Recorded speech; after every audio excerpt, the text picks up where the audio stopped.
This is the Infinity Summit Group. Truth, passion, success.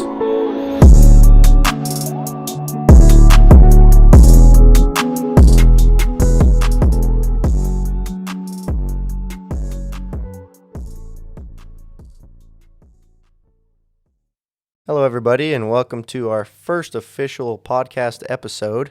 This is the Infinity Summit Group podcast, and this episode is all about budgeting. So first off, let's talk a little bit about what is budgeting for those of you who don't know. Budgeting, in a word, is a way to keep track of one's own money as well as to create a pathway to save money. Is there anything else you guys can think of towards budgeting? I think you seems nailed it pretty all-encompassing that way. Yeah. And now the purpose of budgeting is just so that you can know where all your money's going, first of all, because I know way too many people who, at the end of the week, they lose track of where their money goes, and they live paycheck to paycheck, and that is totally against what we're about here at the Infinity Summit Group. We try to save not only for the month that we are in, but at the very minimum for the next month as well. That way, if you have a loss of a job or any sort of death or birth or anything like that, anything unexpected that takes away income, then you'll at least be prepared for one more month. I'd argue that a budget is helpful, but also necessary if you're trying to improve your financial situation, because you can be really good at not spending your money on like pointless things or just going out and having a good time. But if you aren't setting your money aside in certain spots, like towards certain things or saving it, then you're not gonna go very far. Yeah, it's way important to budget. Just keep track of where all your money's going and why, and where it's being spent, essentially. I think it helps set up a game plan, and nothing gets done without a game plan, because just winging it is the same with all things. It can work, but the likelihood of it working is so much less than if you had planned things out and you had a steady, foundation for what you're planning to do in the future, like we are. Like we're all planning to do, I don't know, real estate or something. Having this budgeting done and planned already, it helps us be in the mindset of we're going to budget for this new house that we're buying now. It helps us be in the right way of thinking, as just plan everything and sticking to it the best we can. And I think it helps a bunch. Oh yeah, and like Jesse was saying too, sticking to it is a big thing too, because you can have a budget and not be very strict with it, and then it doesn't even really count as a budget because you're not doing it. So it definitely takes that. It takes sacrifice, I'd say, because it takes a lot of money that you see you spending on having fun or going out, which is necessary, I feel like, to keep your mental health up, but having the integrity and just the strictness to stick to a budget, I think, is pretty important. Yeah, and definitely don't think it's like something to restrict where your money's going, and you always have to set aside enough for yourself to have fun or to go out to dinner with your wife or whatever the heck it is. Yeah, it's a mindset thing, right? You're doing this for a reason, like Jesse was saying, to achieve your goals, not to be restrict yourself at all. And the thing about restricting oneself on a budget is that budget is created by oneself. So I don't know that it's necessarily even taking away opportunities from oneself, because I've heard that before where budgeting is too limiting or whatever. But how can it be too limiting when you're the one setting it yourself? You succeed in the same manner that you are willing to budget. So you budget harder, you're gonna succeed better. It's just the facts. And like he was saying, it's created by you, so you can create your own budget depending on your situation. Because for me, for example, I work at the bar, so I get tips. I work at a bar, and I get tips, so it's kind of hard for me to get take my whole paycheck and be like, okay, this is where everything needs to go because I get small chunks of money every single time I work. So it's a little more difficult, but I feel like if you can create the budget yourself, then you know what you need to do and where you need to Yeah, put your definitely money. tailor your budget to yourself. Don't base it off of anybody else, or else you're gonna struggle. It's gonna be way harder than otherwise. Oh, for sure. Yeah, budgeting is a fine art that takes a couple months to kind of hone in. The first month, what I recommend is you just kind of observe your expenses, see where they're going, um, see what you're spending your money on, all that jazz, and then after that, you can actually plan around it so that it's not too much out of your normal spending habits. Um, so the app that we use here at the Infinity Summit Group is actually called YNAB. It stands for You Need a Budget. And we chose this one. By the way, it is $85 a year for the subscription. They've got a 1 month free trial just so you can get used to the whole operating system and everything. It is accessible through computer as well as your phone, and it is a very convenient app. There's options where you can connect it to your bank account if you really wanted to. I don't recommend that simply because if you link it to a bank account, then it's no better than having a debit card, where you have to go into your bank account app in order to see where your money's going, where you've put in it. Um, Whereas if you're entering it manually, then you know every time you spend a dollar exactly where it's going. And with that YNAB app, I'll be posting a video link under this video to it's a basic tutorial of how to use the app correctly and how it can help you. Because when I first got the app, I was looking at it and it was confusing at the start, so it kind of scares you to where you're like, oh, I don't want to use this because it's kind of confusing. But there's an easy way to use it, and I can drop the link to that video. That would be awesome. And the reason why we chose to use YNAB over any other budgeting apps is it's in depth enough where you can keep track of every single expense. It's fantastic. And it gives you the option to link it to a bank account or have it manually entered. Some of them don't do that. Some of them only allow you to do it through a bank account and it won't work. A lot of those are free, so you definitely pay for YNAB. However, I easily save the subscription amount each month. So that's a lot more savings in a year than $85. Yeah, it helps you save way better. It's a really convenient, nice app to use. And Mm-hmm. Let's talk a little bit about our personal budgets. Just kind of give an idea on what everyone's got as a budget. And just before that, we'll talk about one of the most simple budgets we know of. It is in a book called The Richest Man in Babylon, which, by the way, for those of you interested in following, that will be our next book that we are reading. So we'll talk about that in 2 weeks. But the basic budgeting principle in The Richest Man in Babylon is that you put 10% of what you earn aside per paycheck, whatever, 10% aside for yourself. And that is for your investments, that's for your fun stuff, that's for whatever. But essentially that is what you use to earn more money. 20% of that, 20% of your income is going to go towards debt repayments and anything that you owe to anyone. And once you're done with that, then start throwing that extra 20% towards your personal fund where you're going to fund your investments. And then 70% of your income, and no more than 70%, goes towards your living expenses. So that's everything. That's your house payment, that's your food, your clothes, everything. So that's the simplest budget we know. It's the 10-20-70 rule in The Richest Man in Babylon. And again, that's 10% towards investments, opportunities, towards yourself. You pay that first.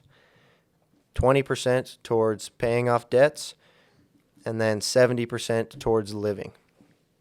Now let's talk a little bit about our YNAB budgets here. Just to give you a rough idea, I personally have got my whole life policy. I've got my rent, my auto insurance, my phone and data, gas. I've got medical. That's kind of a just in case fund. I don't have many medical bills, but like I used the medical to pay for my contacts that I purchased. So that was $50 a month. That took a couple months to pay off a year's supply, but that's at least I have a category for that. I've got gifts because there's always birthdays, there's always celebrations, there's always something where you got to purchase someone a gift. This is a very important category. Stuff I forgot to budget for. This one. That's a saving grace. Oh, every time. And this one I use all the time. I put quite a bit of money in here just because there's always, such as life, it's always got unexpected twists and turns. Like a car battery. Like a car battery. Did yours go out? No, but I had some car issues just a couple weeks ago that I had to deal with. Yeah, that category will save your bacon. So more I've got under my debt section is my auto loan, and then I've got credit cards when and if I use them. As far as like quality of life, I've got a couple subscriptions like for work-based apps, and then I've got my cash. I also put a decent amount in there because if one does not fund their own cash, if one doesn't have their own money they can spend on whatever the heck they want, then you're going to feel enclosed. You're going to feel trapped by your own budget that you created, and you're going to do what's called a revenge spend. And that's just when you get sick of it, you get fed up, you throw $500 on a credit card in one purchase. We've all done it. Sometimes it still happens. You just got to watch it. But having a personal category for your own cash is going to help prevent that. I've got another subscription, and then another subscription that's a car wash. And then I have a couple different categories. I've got dining out. So like when we go out with the Infinity Summit group to make plans for podcasts and meetings, things like that, that's what I use that money for. And then I've got date night, and that's for me and my now wife. We go out on dates sometimes, and that's what I use that money for. What kind of categories you guys got? Generally the same, I think. About the same? Other than I don't have a medical thing, but Okay. because I'm a young lad still. Yeah, without contacts, by the way. Yes. Lucky. I'm in perfect health. That's all I've used it for. But other than that, about everything's the same, except for date night. Yeah. Soon, Jess. We'll get you someone. We'll get there, huh? I have a category for tithing. So So do I. yeah, okay. I do have that. that's the only extra one that I have. So I've actually been doing my budgeting a little different just because I haven't really done the YNAB thing as much as I would like, and I haven't learned about it enough to where I would budget on there. He's been busy. Yeah, I've been a busy little boy. So what I do for my budget is a little different. I always pay my bills, my living expenses. First off, all my living expenses for the month, I pay that, and that's only half my income, so I don't even have to spend over $70 on that. That's less than half my income. 70%? Keeping it under that 70%. Very Exactly. good. So yes. it's around 50 of my monthly income goes to needs. So I've got another half of that money to where I put 30% of that into personal items, which includes date nights, nights out with the boys. If I want a trinket here and there, my smoking stuff, that all comes from that because I currently do smoke, and that is a huge problem, and it's very expensive. So I would not Working recommend on that it. as well. That's one of the goals to work on that I've got going. So anyway, back to the budget though. I've got 30% towards personal stuff, just anything I could want, anything like that. I do 30% towards investing. So I put 30% away just for investing for the future. Basically the savings for like real estate or businesses or anything that I can use to increase my monthly income pretty much. What was the percentage on that one again? 30. 30? So I do 30% personal items, 30% investing, 20% debt, and then 10% travel, and And this is of the other 50%, right? right. Okay. So cool. this is after just everything left over that I have. So it's travel, debt, and then I've got a small 10% thing where I take 10% away for a down payment because I'm currently trying to move into a different place. So let's see. I'll go over that again real quick. So 30% personal items. So my money, 30% towards investments. Then I've got 20% for debt, and then 10% for travel because I do love to travel. So that includes plane tickets, anything like that. So 10% towards travel, and then I do 10% for a down payment of, a living space. So that's how I run my budget right now. And things like the Infinity Summit, like paying for sins, basically, that comes out of my personal.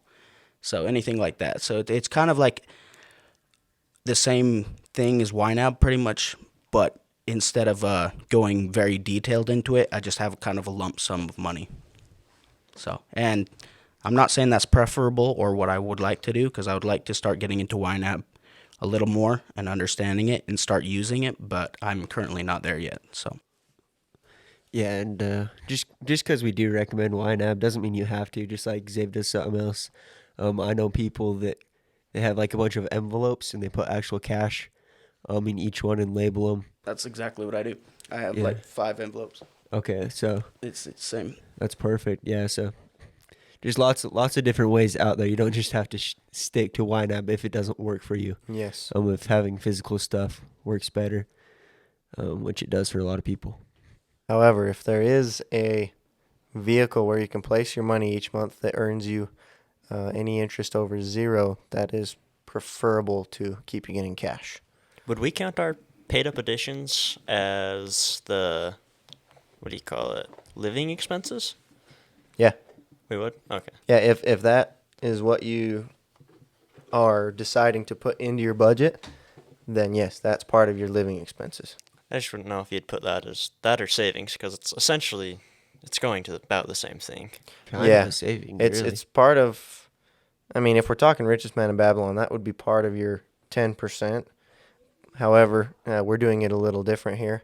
We try to put as much as we can into high interest savings vehicles, and then after that, we use the rest for our living expenses and things like that. Try to max out those savings vehicles, and we'll talk about those a little bit later. Those are whole life insurance policies. I believe the actual term is mutual whole life insurance policies. So, yeah, we'll talk about those in another episode. But let's talk a little bit about emergency funds, because an emergency fund is quite essential.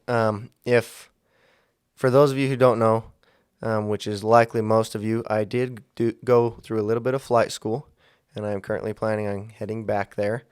But during flight training, the one thing that I learned that stood out most of all was always be prepared. Always have a backup plan. Always have a backup to the backup. There's no alternative when you're in the sky. You either land alive or not.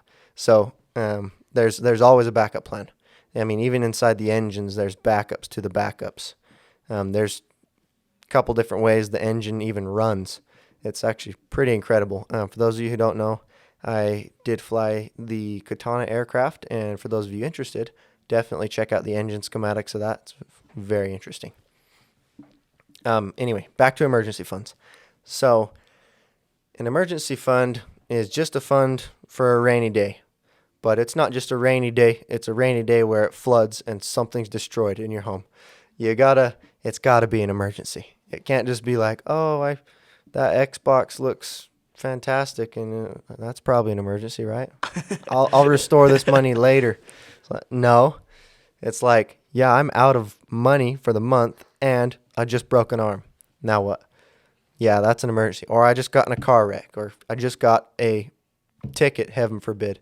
It's stuff that's like, yep, this has to be addressed right now, and there's no other option. So that's what we use an emergency fund for. I lost my job. Yeah, that's a huge one that a lot of America dealt with very recently. Again, we are in September, the end of September of 2020. So earlier this year, we had a ton of people get laid off in America. 3 of the 4 of us in this group as well. Yeah. Yeah. That's true. Yes. So the fact that we still had funds to get us through those times was a godsend. Though they were not as big as we would have liked, probably, they still got us through. Oh, it was definitely a ramen eating period. Oh, Period of life. I was good. I bought a $1,000 computer during that time. Oh, for real? Yeah. Yeah, no, not me. That was a little rough for me for sure, but Yeah. That's definitely. what happens when your living expenses are rather low. Oh, Then you yeah, can- no bills. Yeah, then you're able to do that. But yeah, for Xavier, he is, as we call Yeah. adulting, fully, I dare say, and so he's got a lot of expenses on his plate. So he got through by the skin of his teeth, as it were. Yeah.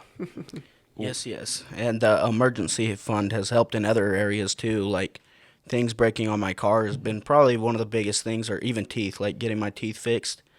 Boom, you've got a huge bill. Like, you've got a little bit of money for that. So I'd say reserves. That's what your dad was talking about it, and he's like, I don't like to call it emergency funds because we don't want to have emergencies. It's reserves. That's right. We're gonna have him as a guest on another podcast, but when we talk about whole life insurance policies. But yes, he definitely recommended not to call it an emergency fund, but more of a reserve. However, it is used for emergencies. Yes. So anyway, the recommended amount in the financial industry is anywhere between 6 and 24 months of income replacement. So you make $2,400 a month, you want to have that much stored up times 6 at the very minimum. I personally believe that's a good idea. I haven't been able to get there quite yet. I'm working on getting there through my savings vehicle, the high interest savings vehicle, the mutual whole life insurance policy. And that'll just be something where I can take a loan out against it if I get in trouble. And I think I think we talked about this in the last podcast as well, but a big thing is to not get discouraged, because like when I started budgeting, like I didn't have a lot saved at all, and it's it's frustrating. It's frustrating to have no money, and you're like, I'm trying so hard. You really have to. For me at least personally, I had to buckle down for a couple months and really not do much of anything, just Yeah. to get back on level. Back to level playing field.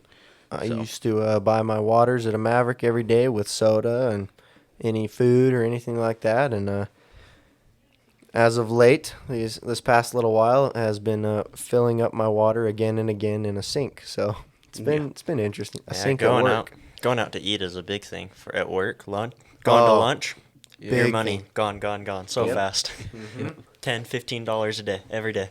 That Oh, that easy. morning $100 a week. that morning coffee that people get every single morning, that starts to add up. Trust I me. am a sucker for Starbucks, especially when they have the pumpkin stuff out. So I can definitely vouch for that. It gets expensive. Those are just over $5 a piece per day.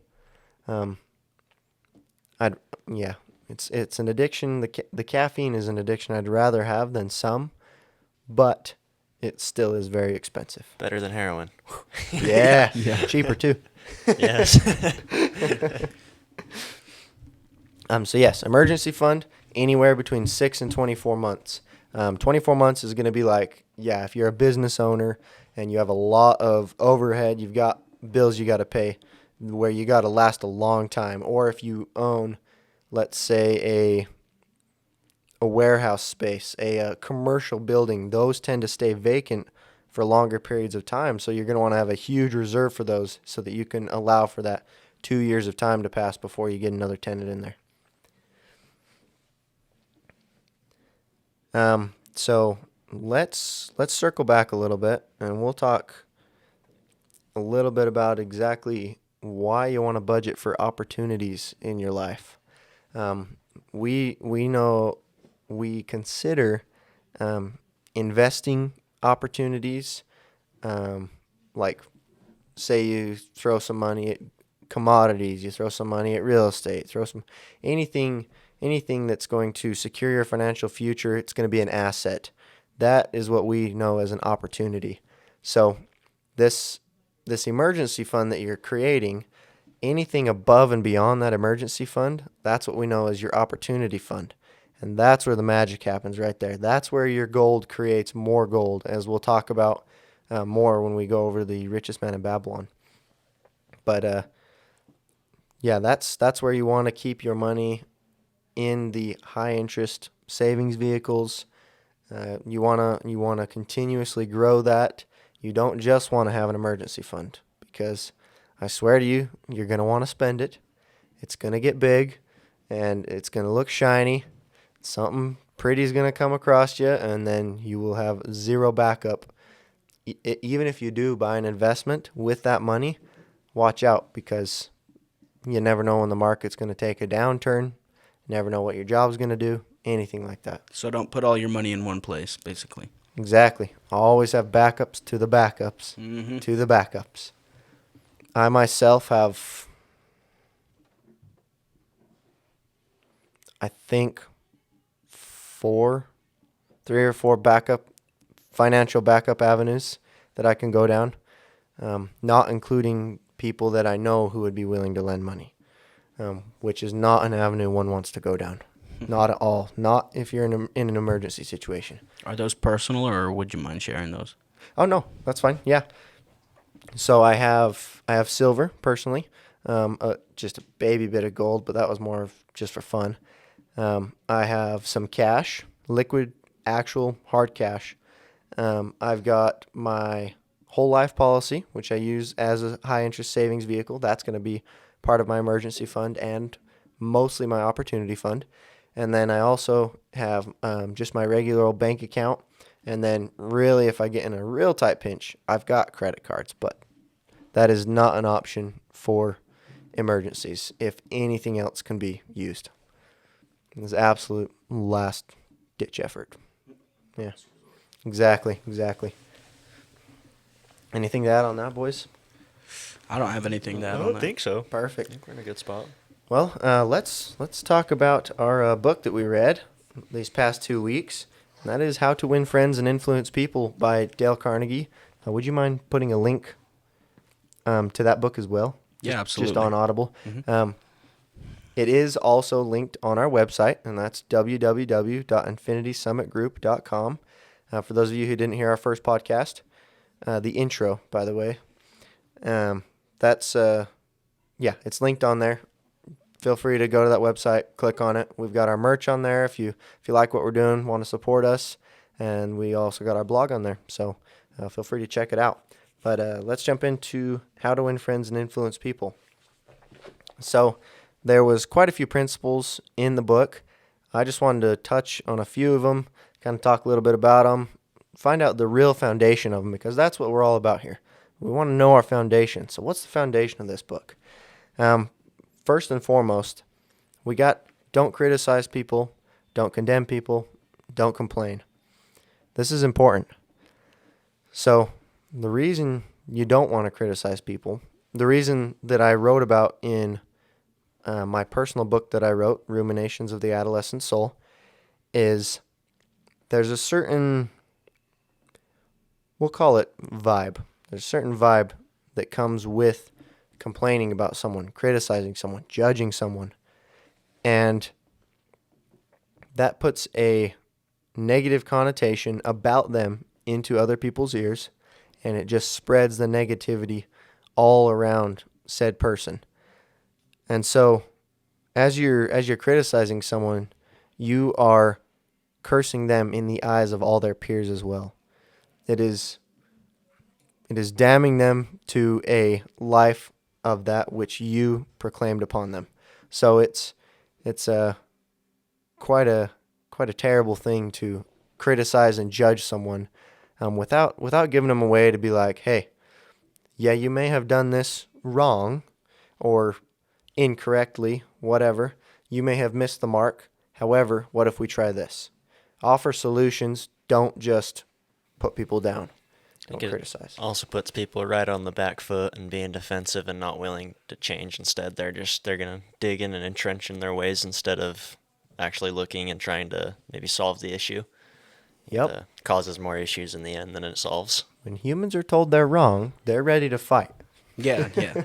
Which is like one of the starting points of the book is avoid arguments. Like, don't get in arguments. It's silly because if you're both arguing, nobody's going to reach a conclusion because you're both just kind of going to dig your feet into what you believe in instead of trying to understand the other person. So I'd say one of the biggest thing that I got out of this book is understanding.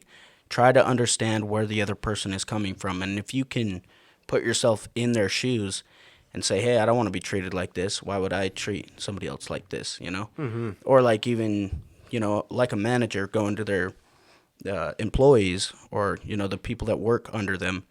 And instead of showing them the right way to do it in a nice tone and just being kind and knowing that everybody has faults, if you yell and reprimand those people, they're not, they're going to start working not as hard because they don't respect you. They don't like you. So they're going to kind of avoid you. That is the quickest way to lose respect is It is. Get after another person for something they've done because they already know they've done it. They already know they messed up. And then you're just rubbing it in while not seeing your own faults. Well, that's another point in his book is give people a way to save face. If you're yelling and stuff at someone, you're not giving them a way to save face, and you're just going to make them pissed and angry, and they're not going to change. In fact, they're going to be like, screw you. I'm going to do it the same way just because you yelled at me. Yeah, it's even if someone is absolutely wrong, you don't have to point it out usually, unless it's like, a very important topic. It's not even worth it to point out they're wrong in conversation. Talk to them after. Say, hey, I didn't know that. I thought it was this way. How about we check it out? And then you can see the facts, and they can still save their own bacon, save their ego. Don't have to embarrass them in front of other people. Exactly. I see this in my workplace all the time, and I'm actually susceptible to that anger thing too because, like, I have 4 managers. 3 of them are really, really awesome. One of them, very hard to be around, very hard to talk to, all that, because he very quick to anger. He's a very emotionally unstable person, I would say. And everybody walks on eggshells around him because they don't want to do anything that will make him upset. And that doesn't create a stable working environment. It's more of tyranny instead of a collective. And you guys know how we feel about individual freedoms. Yep. We do not support tyranny. No, sir. So another one of the principles in that book is to become genuinely interested in other people and to smile. Those go hand in hand. So, for example, at my work, I am a garage door installer currently, and that just means that I tear out the old garage, throw in a new one. It's not too hard of work. It allows me to talk to the customer if they're willing. And I'll tell you that becoming genuinely interested in them and starting them off with a smile works wonders. They are absolutely open to visiting with me. I've had many talk to me hours at a time. And I've got one that I actually go back and see quite regularly. Made a lasting impression on him and him on me, and we ended up hitting it off. And it's been one of the most, if not the most, important opportunity for me in my life to make networking connections. I've gotten the numbers and names of so many people, so many great resources. I can't even begin to talk about it. It's fantastic. So be genuine. Smile. And yeah, I want to go back on that genuine thing too, because I actually had a discussion with a person that read this same book as I did, and we were discussing the book, and I liked the book, and they didn't. Is this person able to be named? No. Okay. I don't want to just throw Fair enough. Not like I'm throwing shade or anything, but they disagreed with the book, and I agreed with it, and their disagreement with the book is that it was a way to manipulate people and just get what you want out of people by vindictive ways, you know, just kind of like to appeal to people to kind of get what you want. And that's fake. But when you're talking about that genuine interest in people, you have to get that before you actually start to apply these. It's a passion you principles. got to find in yourself And it's to rough. be interested. I still struggle with this myself. Like, I am no perfect angel. There's some people where, like, they start talking to me, I'm like, I don't care. Yep. I don't want to hear your story. Please don't talk to me. Like, I'll admit it. Like, You're there's not definitely adding times- value to my life right now. I'm exactly. leaving. Like, you are wasting my time. So, you know, it is that it's a very big deal to be genuine and actually find the passion to be interested in people, because they can feel it. People are very susceptible to vibes and energies, in my opinion. Like, they can feel when Most you're being definitely. fake with them. Absolutely. Mm-hmm. So that's pretty important. Yeah, it doesn't matter if you see the same faces every day either, or go to different customers' house like Noah does. I myself, I build cabinets, and I see the same faces all day, every day. It doesn't really matter, but giving a good smile to really any of them, it really picks up their day and your day, because, I mean, some of them have been there for years, and so, you know, they're looking at the ground, or probably just like in a rut in their life. They don't know what to do or where to go. So giving them a smile, I don't know, I feel it just gives them a little, like, something good to remember throughout the day. Exactly. It's small deposits of kindness, because, like, you know, there's a person that's not feeling very good, but if you constantly add to the well of kindness, like little, let's see, it's kind of like investing, budgeting, really, because you're like putting little acts of kindness towards that person. It slowly builds up, and then they start to feel better about themselves. And that because of your- reciprocates in and it your own reciprocates. life. They, And for other people. yeah, they will feel more inclined to be nice to you and to those who they are around. So it just really creates a ripple effect of kindness and smiling and genuine listening and talking. And that's one of our aims here is genuineness. You don't not your usual how are you? Good, and you? Not so bad. How are you now? How are you now? Compliments of Letterkenny. No, I want to know. I want to know what your foundation is. I want to know what religion you belong to. I want to know what your political foundation is. What do you stand upon? That's my curiosity. That's my deep inquiring questions. And a lot of people don't know how to answer that, and that's what's fun, because they got to search inside themselves for things that they haven't thought about in years.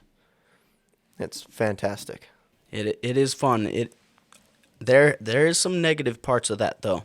I have asked people those questions, and Oh, there's nihilists for oh sure. yeah, they did not really enjoy me asking that. They kind of felt personally attacked, but There's nothing God is like. exactly. They're like, "What?" Everybody's stupid. I had one people, like, I asked him what he believed in. I was like, "So what do you stand by? Like, what's your moral code?" Yeah. And he's like, "That's none of your business." Wow. Yeah, he straight up was just And like, you know, don't fair enough. ask Some me of that. those are really personal, like Jordan Peterson with when it comes to God. What he says about him is it's something for me and God, not for me to share with everyone else. It's Amen. And for people who do say that and do feel that way, I hope you have thought about it, and it is entirely your right to say that. Absolutely. Yes. I'm just saying it's not going to work with everybody. Oh, no, Don't not at expect all. anything to work with everybody all the time. Expectations will leave you Disappointed. disappointed. Very. Yes. So we've got another principle on here that essentially says, remember the person's name. This is important. One's name is the label of their identity. So when you can call out their identity and remember their face as well, it means the world to them. Each person individually means the most to themselves. Whether they know it or not, they have to keep themselves alive. They deal with themselves every day. They're the most important person in their life, out of necessity. So if you remember their identity as an individual, as they see it, that will make their entire day, their entire week. They will remember you. Well, getting a name wrong too can really just Ooh, turn yeah, someone that's- off of you. that's a bad just one. so fast. Yeah. If you forget someone's name, it shows that you weren't interested in that person in the first place Yep, enough you to don't even care. remember their name. Why would you care about what somebody's talking about if you can't even remember their name? Yes. It's like reading a book and not even knowing the name of the book. Mm-hmm. It really is like that. Yeah, it is a hard one sometimes because humans are adapted to remember faces extremely well. We're evolutionarily adapted to it. However, names is something you got to work on. That's part of memory. That's part of active recall. So it's a little harder for sure. One way that works sometimes, if you forget someone's name, you can ask how to spell their name. You can ask about their last name. Just anything to help jog your memory. I mean, if you really have to, look them up on Facebook. You might be able to do that. Just make sure when you address them, try to use their name. Something I do that helps me is I identify their name with something that I notice about them when I first meet them, like their hair. Like, oh, that's Michelle. And you remember exactly how their haircut is, their hair color, and you can remember their name based on that one picture that you kind of associated with the name. It's kind of like associating the name with the face, but it kind of goes a little more in detail. For those of you with a photographic memory, this should be nice and easy for you. Yeah, I actually have a pretty cool story about remembering a person's name. When I used to go to Walmart, obviously I still do, but there was a guy, he was a greeter there, some old man. He's probably like 80s at least. He's since passed, but either way, I would talk to him every day. Like when I would go in there and be like, "Oh, hey, Liberace," because that was his name, and he would get a big old smile. He couldn't really hear very well, but he still be really happy. He got the message. Yeah. Then we'd have a small conversation every time. So yeah, just little things like that make him pretty happy. Was this the dude that got his citizenship Yeah. and was like, come up to you saying, congratulate me, congratulate me? Yeah, he's some. How many years did it take him? Did he tell you guys? Or? I don't know. I don't think we ever talked about that in depth, but Oh, okay. I think his wife still works there actually. Oh, really? Minnie or something is her name. That's cool. Heck yeah. So that goes into our next principle, and that's talking in terms of the other person's interest, because starting with their name, that is what the person's interested in. Say someone's interested in, like me, interested in aviation, flying, finance, spirituality. Start talking to me about those things, I'm going to go off. I always have this thing where I'll start talking to someone about these things as soon as it's brought up. And then I say, oh, look at that. You got me started. And continue to talk because it's my passion in life. And so I greatly enjoy talking about it. However, I love also hearing what other people's passions are. It's very intriguing, and there's always something new to learn. Yep. Always assume somebody knows something that you don't. Yes, no matter how irritating they may be or how dumb you may perceive them to be, there's something in there that they know and you do not that could add value to your life. Always assume that. I dare say that's the only thing that's safe to assume. Yeah. It's really easy to get someone talking about themselves too. Bring up literally one thing that they like. Like me, for example, politics. Oh, yeah. And you got me. Yeah, for a long time. And it's not manipulation. Not at all. It's simply showing that genuine interest and showing that genuine interest in something that they are interested in. Yeah. And it turns into a one-sided conversation, really. Just them talking to themselves. Which is And you can just fantastic. listen. Yeah. Yeah. It lets you level up your listening skill, right? Yeah. Active listening. Yes. Asking questions if you have to, but not interrupting. Just listening. And there's a big difference between like asking interesting questions to people and just kind of normal questions, because people will tell when you're just trying to like keep the conversation going. But Yeah, if we're you're like, actually, oh yeah, tell me more. yeah, tell me more. How are you being? Yeah, How that's are a you good doing? one. Yeah. Instead of how are you doing, how are you being? Yep, exactly. If nothing else, it'll make them pause. And then in the very best circumstance on that one, you're gonna get an earful. It'll be fun, because that is directly asking someone how they themselves are approaching life and how they are dealing with life. It's a fantastic question to ask. How are you being today? So let's talk about this next one, which we already kind of went over. Is the only way to get the best of an argument is to avoid it. Mm-hmm. Very good principle. Kind of self-explanatory. Not too much to say on that one. Besides that, if the argument needs to be had, have it. There are too many things. I'll give you the best example I know of. A lot of divorces in this country are caused because there's a little problem that wasn't talked about, and it snowballed, and it may cause an argument, but it's worth having the argument to not have to have a divorce. Absolutely, and go into it without heavy emotions, I'd say. You know, It is hard sometimes. if you're going to argue, make sure you're not doing it out of anger, I would say. Well, it's hard to say that because you can be angry, but the thing is, yelling and screaming is not going to help. Yeah. Just keep your head. Keep a level head. Be willing to hear the other person's perspective too. Like, put yourself into their shoes, like Zave talked about earlier, so you can know both perspectives. Which is very difficult sometimes, Yes. especially when you're just a one-track mind. God, so focused on what your point of view is. One thing that Jordan Peterson talks about in his book 12 Rules for Life is step outside, go in another room from the person, and just cool down for 10 minutes. You'll still have your emotions, but they will be way less. And another thing he recommends is if you end up getting in an argument where neither of you can win, and we're talking about marriages specifically right now, but it applies for all relationships in your life. If you're in an argument that neither of you can win, it just turns into a shouting match, then you got to switch, and what you want to do is you want to argue as the other person. So you got two opposing views, argue as the devil's advocate to your own view. And that will switch it around real quick.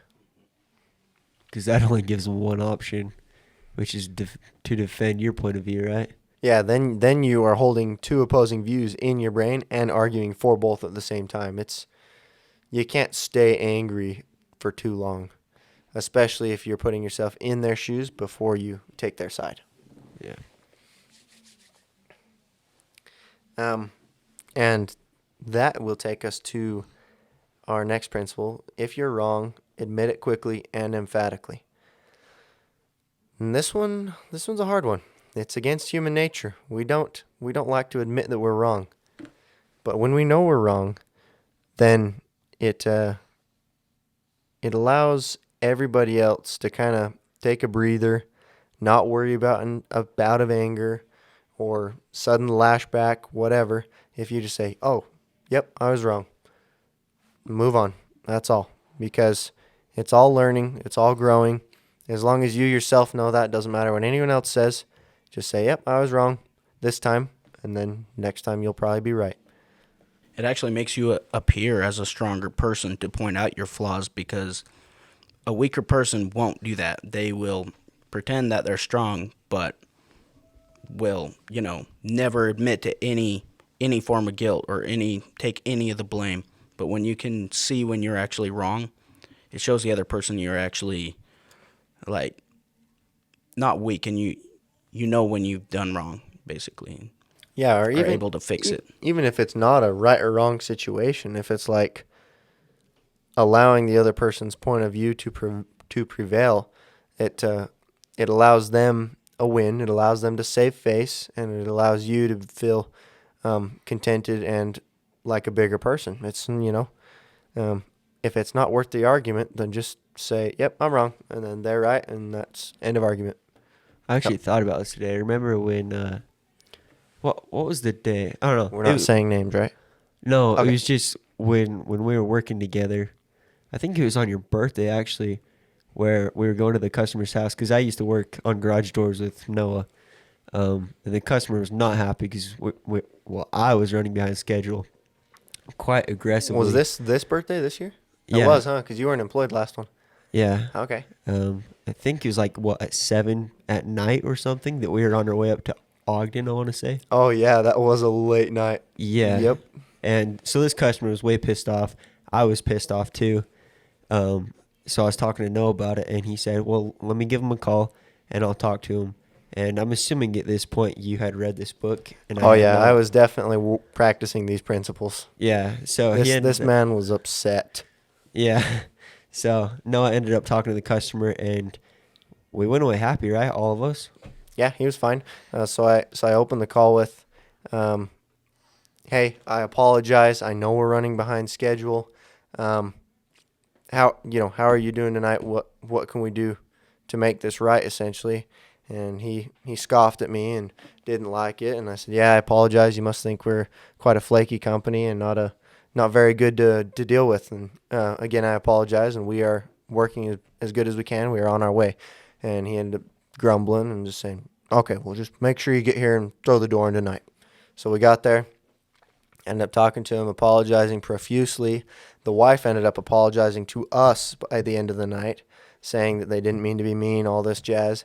The husband wasn't so apologetic, but he was definitely tamed. Definitely a lot calmer and went away. Understanding at that point. Understanding, yep. He understood that we had a very busy day. Our first job went way slower than expected, all this jazz. So these principles, they do work. They will tame the beast in the beastliest of men, as it were. So they do work.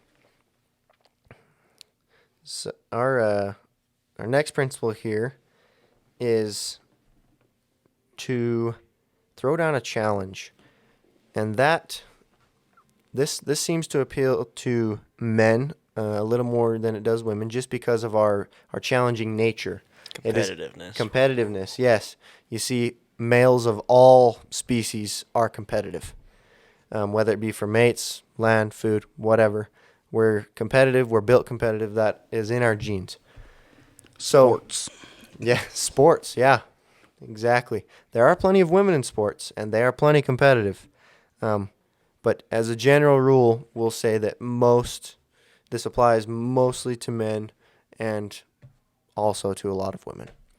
So you throw down a challenge. Basically, someone's saying they can't do a job for you. They can't fill a position. They can't do this, can't do that. If you've heard of the little engine that could, what you want to say is, okay. You challenge them. You say, "Well, bet you I could do it. Why can't you?" Or you say, "I know you're better than this. I know you can do this." You can give them incentives too, Yeah. like money. I know that always gets people moving. Yeah, you say, "I'll give you $50 if you do this." Challenge, yeah. People, more often than not, I bet, rise to the occasion. They rise to the standard. Oh, yeah. If you think they're way better than they think they are, they're going to try and be at the point that you think they are. They're going to rise to the occasion. Do you mind if I give an example of this, Xavier? Sure. About you? So when we first restarted this Infinity Summit group, I told Xavier, "Hey, I want you to be the accountant." Yep. This was at a time in his life where he wasn't so confident with monetary matters. And I wanted to throw down that challenge because I knew he could do it. And he definitely rose to the occasion, exceeded all expectations, and continues to do so. That's true. That actually, yeah, I was gonna say this principle actually does work because I notice in myself. It doesn't seem like it because I'm not a huge fan of sports or anything like that. I don't put myself in competitive situations usually, but if somebody challenges me to do something, I'll prove them. I'll prove you wrong. Or somebody says you can't do this, I'll be like, "Watch me." Oh, yeah? Yeah. Watch me do this. It's a sort of a pride thing, but at the same time, it's an exciting thing, and I don't mind that prideful side because it helps me get things done, especially when somebody tells me you can't, or they challenge me like you did with the accounting. I struggle. I struggle so hard with money. And he's like, you got to be the accountant. I was like, oh, crap. And I talked to him about this. I said, I know people rise to the occasion that they're set to. And I'm challenging you to be the accountant. And he accepted it. Yep. And it was actually, like, it was hard at first, but once you start doing it and getting into it, it was actually a lot easier than I thought it would be. So Yeah, once you got it all organized, it's I mean, because it's going great. Second nature. So yeah. it's easy. And speaking of that, I do need to pay the infinity pool for some posts that I did not make. Yeah. Yeah, me too. And we've got this new month coming up, so we're gonna do the That's right. we need That's the right. monthly Yep. stuff, but That's right. And just a FYI for the listeners, this week was my wedding week. Last Congrats, weekend. by the way. Thank you very much. Thank you very much. I got a wife now. yeah, I was actually gonna do that at the end. Congratulate you for getting married. It was actually yesterday. Yep. It was indeed. Just got back from the hotel this morning, went and got couples massages. So we almost didn't make this podcast, but I'm so glad we're here. It's all about commitment. That's what we're about. So Yeah. We're all a little beat and tired today. I'd walk say the for walk, sure. talk the talk, and yes, we are a little beat. So I apologize if if our thoughts aren't entirely Coherent. Yes, thank you so much. But yes, I did do a Vietnamese ceremony last weekend, and then this weekend I did the kind of traditional American wedding with a very interesting twist. So I'm going to talk just briefly about that. The Vietnamese ceremony, we had a little prayer with like incense and ancestors, things like that. Almost a display like you'd see in Mulan. Did some bowing to the ancestors.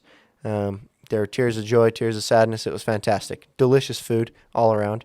And then this weekend, it was more of a traditional American wedding, but we instead of doing the I do's and all that jazz, it wasn't anything religious because we come from two separate religious backgrounds, Catholic and Mormonism, which we have both chosen our own pathways that way. Anyway, we decided to do non-religious ceremony on this one. So what we did was a knot tying ceremony. It was very spiritual, very sacred. I had a man named Jeff officiate the wedding. He's a very dear friend of mine. Met him at Impact Trainings, which, for those of you who don't know, that's like a spiritual boot camp. So anyway, he officiated the wedding, and it was a knot tying ceremony. Had the best man, the maid of honor, and each set of parents lay a cord upon our hands. They each symbolized something different. The officiant tied the knot, and we were married. Pretty easy, very sacred. There wasn't any joking. That was what I definitely wanted to avoid because weddings are a commitment for the rest of your life, so you better be serious. Yeah, went off without a hitch, and here I am the next day, all lively and married up. Yeah. It was a very nice ceremony and wedding all around. It was very good. I feel like people enjoyed it, and Other than it was cold. It was very cold. Other than that, it was perfect. Very busy, very stressful leading up to it, but the actual event went off without a hitch. It's fantastic. So let's talk about. We got a little off track there. We just talked about throwing down a challenge. Let's talk about. Talk about your own mistakes before criticizing the other person. This is a good principle, because as we were talking about earlier, when you're arguing with someone, when you're pointing out that they're wrong, everything's wrong with them, whatever, there's something in them that says indignantly, how dare you? How dare you insult me and say that I am wrong in my being when you are just as flawed as I am? So this principle, you talk about your own failings before talking about the other person. So you say, hey, I know that at your age, at your skill level, at this, whatever, I know I wasn't as good as you are now. However, because I am more experienced, then I know that you can improve on these things. and you can do it in this way. That way you're first saying, yes, I know that I am also imperfect. And because of that imperfection, I gained experience, which I can help you with.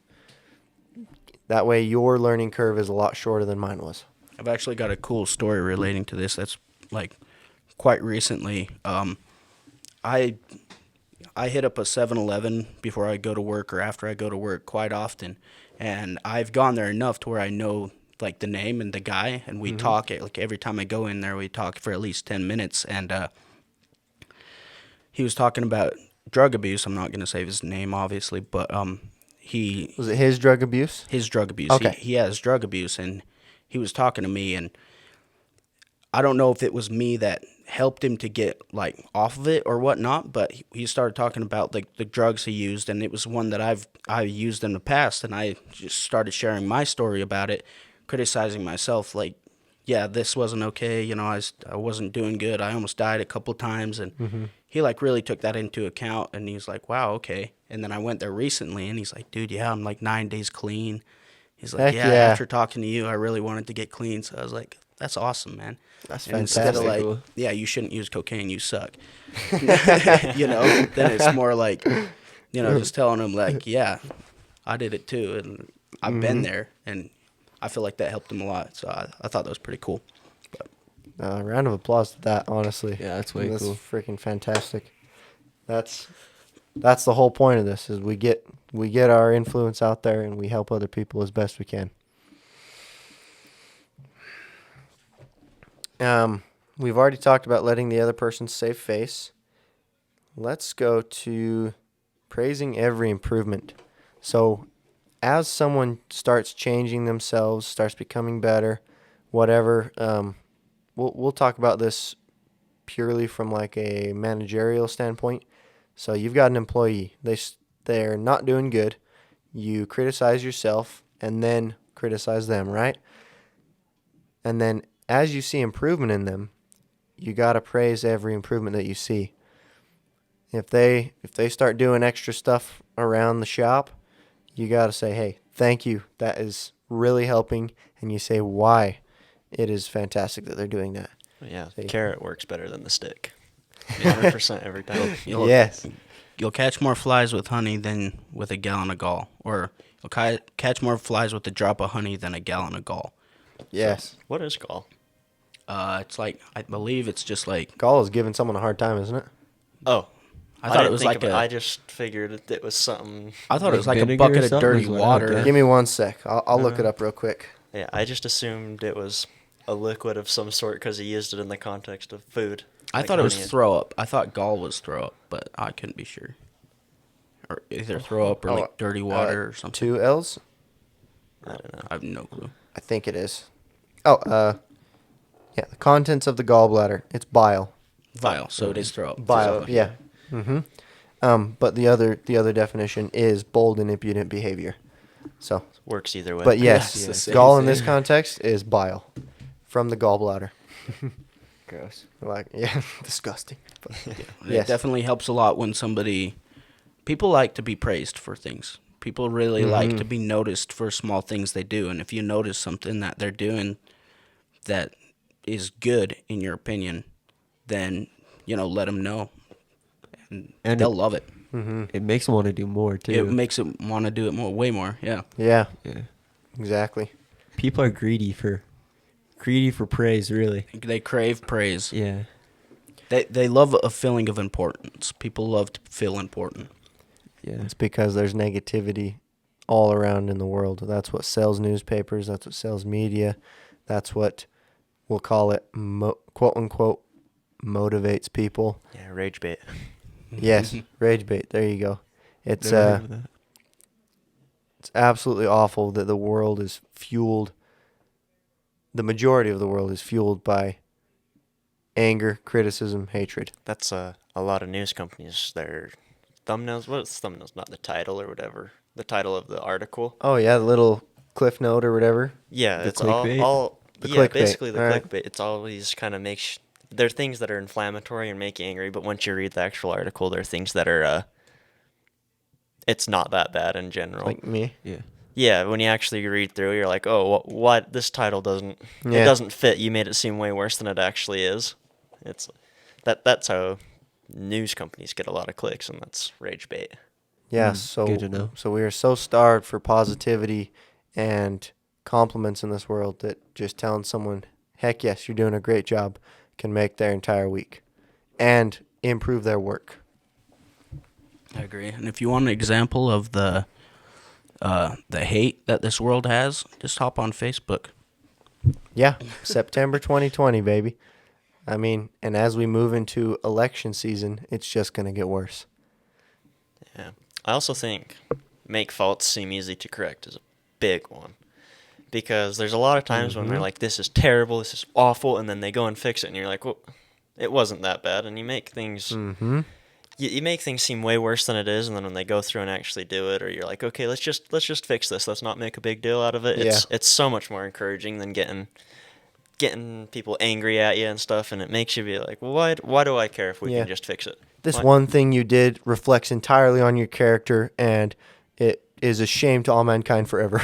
Yeah, missing one thing familiar. ruins the whole experience, basically. Yeah, exactly. One bad minute makes the whole day terrible. Yep. It's- Rather than just being like, yep, you messed up. We both know it. Fix it. It's Yeah. not a big deal. And it's awesome how much people actually contribute to that. Like, what you do contributes to a lot of people's moods. And your own In a mood. huge way. Huge. Even without saying anything. Yeah, even without saying something. Just Yeah, to buy a being look. in a bad mood or a vibe, and people will pick up on the energy pretty quick, and it just spreads everywhere. Most definitely. I'm one of those type of people that does that same thing where I feel like I absorb the energies around me, and it's so weird going to work one of the days and 3 of the people had a breakup in the same week.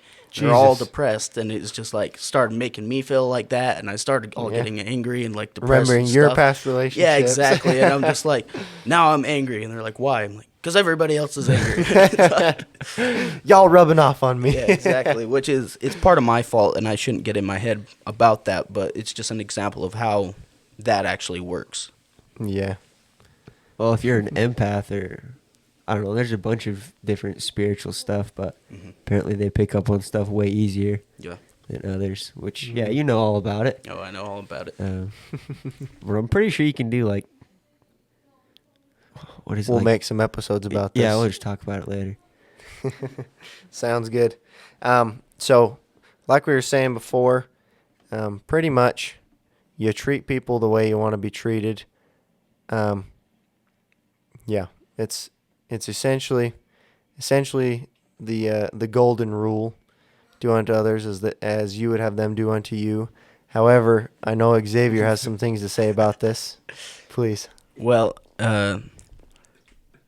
the golden rule still stands, and it's still a good thing to like For the live most by. part. For the most part, but there's a little loophole for like males. Say the golden rule: guys would love all the attention that girls wouldn't necessarily like. So, like you see a hot chick down the street, you want her to come hug you and like slap your ass and whatnot, but you're not gonna do that to them. So don't always take the golden rule that seriously.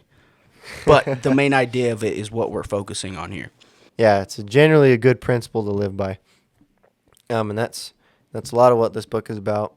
You know, be interested, genuinely interested in other people. Smile, let them save face. You'd want them to do the same for you. Just small things like that, and it will make you a better human on how to win friends and influence people in a positive manner. Eye contact as well is a big one. When Huge. you're talking to somebody. Although that is not the case in some cultures. Some cultures, if you're making eye contact, that's a threat, and you are directly insulting their societal rank. What culture is that? A lot of the Eastern cultures, if you make eye contact, it is Well, not good. We live in America, That's and we make eye why- contact. Yep. And here in America, we make eye contact, but I've done jobs for a lot of people who've come from like the Eastern countries, and they avoid your eyes at all costs. It's very intriguing, and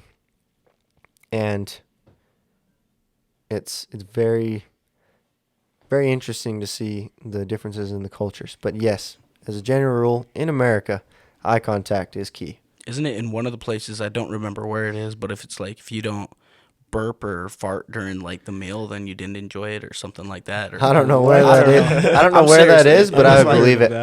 If you don't burp and stuff, they're like take it as like offense or Yeah, something. I know weird there's something. offensive things. If you put Um, on sauce on like sushi rolls and stuff in some places, Oh, in Japan, they'll they'll get pissed off offended. about it. Yeah. Really? You're supposed to be able to eat the sushi without anything on it. It's so good. Wow. Okay. It's perfect. That's how I rip it anyways. Yeah, I was like, that's how I do it anyway. but, like, I've heard interesting. it's a lot superior over there as well, so you might be able to do it without sauce anyway. But That's yeah, very interesting. it is very interesting. So But a thing with the eye contact, I feel like we could even talk about that in another podcast, but that has a lot to do with how you hold yourself and how people perceive you and how comfortable you are in your own skin. If Yes. you can't keep on eye contact with somebody, you look weak. if you can't look your own eyes in the mirror, you're gonna have a hard time looking into someone else's. Yep, exactly. Body up language. straight. Yeah. Body Sit language straight is with huge. your shoulders back, Yep, and that will be when we talk about Jordan Peterson. exactly. Wouldn't that be fantastic to have him on? Oh my gosh, That would be- so cool. A dream come true. Um, That'd be fantastic. yeah, we've got a couple other people we can have on to talk about that, but yeah, our next book is The Richest Man in Babylon. For those of you who want to follow along, we'll be talking about that in 2 weeks' time. It's about 4 hours long. It is on Audible and it is on our website if you'd like to click on it. Again, that is www.infinitysummitgroup.com. We've got an entire list of books there, so check any of those out that you want to. They should all be hyperlinked. Let us know if any of them aren't. But that about wraps it up for this podcast. Well, doesn't it, Does boys? anybody else have anything up Yeah, to say that on one the there book? book? is one more thing. Oh yes. I got a quote from the book that I thought was way cool. It says, "A man convinced against his will is of the same opinion still." So I don't know. I just picked that one up and thought it was at least my favorite. Yeah, that goes into individuality and freedoms. Because if you're forcing someone into the same opinion, they don't have your same opinion. They're just biding their time out of fear or respect or whatever other crappy tradition it's called. It's not you genuine. Especially in workplaces, it You feels can like. see that a lot today. Like with pollsters and stuff, they say they can't accurately poll Trump's base because people are scared. If they say, I'm voting for Trump, they're going to get canceled or they're going to lose their job or Yep. something. So they, Silent majority. yeah, so they get the people that are like, no, I'm voting Joe Biden, but then they vote the other way because they're just scared. Nothing's changed in them, but they're just like, I'm not chancing the backlash that could possibly happen if I say what I believe. Yeah. But they are of the same opinion still. Yeah, nothing they're seeing is changing their mind in regards of what you're saying, how you're acting. Yeah, It's- we'll see on the election night. We're going to do a special podcast and talk about that, kind of follow the election and see how that goes. That one's going to be probably pretty long. We got to request work off probably. Yeah, what day is that? I don't even know. November 4th, right? November 4th. Think Oh, that's so. coming up soon. November 3rd. Yeah, might Third have to. fudge. I don't know. We'll I don't figure it know. out. Yeah, We'll we'll figure it figure- out. We want to do a special podcast. Yeah. Are we going to do that one live? I think we should. That'd be so cool. I don't know how to. We could. Let's talk figure it about out. it. We'll figure it out. We'll figure talk it out. about it, figure it out. But anyways, for next time, Richest Man in Babylon, and then just follow along on that. And we'll talk about that 2 podcasts from now. And then as far as the next podcast go, we will see you guys next week. Yeah. All right, Have a peace good out. day or night. See you guys.